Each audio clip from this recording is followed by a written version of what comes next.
艺术水阁好，国情解说两句啊，含你做参考。解说，解文说理。好朋友，咱来研究，有当着啊汉字同款一句词，但是台语甲华语解说无相共。敢有影？毋是拢真接近。来，国情举头一个例，亲像咱台湾人咧讲滚水这两字，这两字哦，你去查华语的字典，你会发觉讲，就爱兄甲滚100度的水才叫做滚水。啊，那台湾话咧，台湾话咧讲滚水是滚过的水。简单讲啦，已经放甲拉轮啊烧的，也是摕去冰箱冰过，只要你捌下过，拢总讲叫做滚水。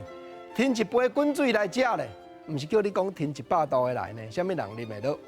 所以共款这两个汉字，形体相像啊，字典查落解说无共哦。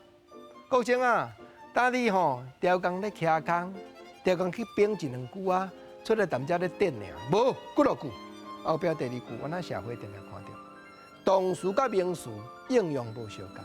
亲像咱台湾话一句话讲，国情啊，我预算讲你解文说理，拢固定几点咧报出，我拢等好势，遥控器压咧，随时切落去要看。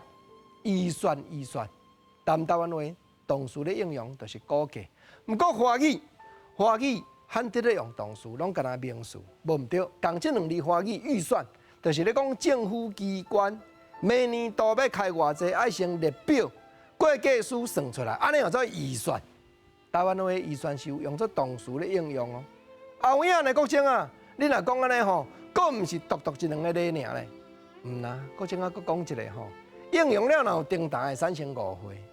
咱台湾话甲华语互相对比，华语有一句话，人常常描写一个情景的变化时，咱来讲无形中，无形这两字，华语描写的意思是讲渐渐改变，咱无知觉，安尼叫做无形中。那台湾话咧，台湾话咧用这两字，毋免国情啊加解说，无形啊，无形就是咱看袂到、摸袂到。另外一个世界，简单讲，有人讲梦算的啦，有人华语咧讲阿飘啦，讲你后壁对几个，国情啊嘛后壁讲啦，国情啊是足认真讲，袂晓讲后壁有对几个，我是咧招你探讨。同款汉字的写法，华语甲台语解说落去有精差，应用落去犹原也是有精差。